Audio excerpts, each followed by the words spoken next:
سورہ بقرہ کی آیت نمبر 60، وَإِذِ اسْتَسْقَىٰ مُوسَىٰ لِقَوْمِهِ فَقُلْ نَضْرِب بِّعَصَاكَ الْحَجَرَ فَانْفَجَرَتْ مِنْهُ اثْنَتَا عَشْرَةَ عَيْنًا۔ جب موسیٰ نے اپنی قوم کے لیے پانی مانگا تو ہم نے اسے کہا اپنا ڈنڈا پتھر پر مارو۔ سبحان اللہ۔ او وسیلے کا انکار کرنے والوں، 11 قبیلوں کے 11 بندے موسیٰ نبی کے پاس گئے، پانی کس سے مانگا؟ موسیٰ نبی سے۔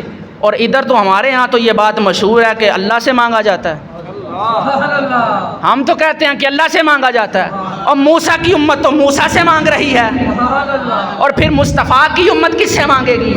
اور اگر قرآن کہتا ہے وَإِذِ اسْتَسْقَىٰ مُوسَىٰ لِقَوْمِهِ فَقُلْ نَضْرِب بِّعَصَاكَ الْحَجَرَ فَانْفَجَرَتْ مِنْهُ اثْنَتَا عَشْرَةَ عَيْنًا، اور اگر موسیٰ نبی کی امت موسیٰ نبی سے مانگ سکتی ہے تو جامع مسجد حسنین کریمین کے اندر بیٹھ کر گنبد خضرا کا تصور کر کے مصطفیٰ کی امت مصطفیٰ سے نہیں مانگ سکتی؟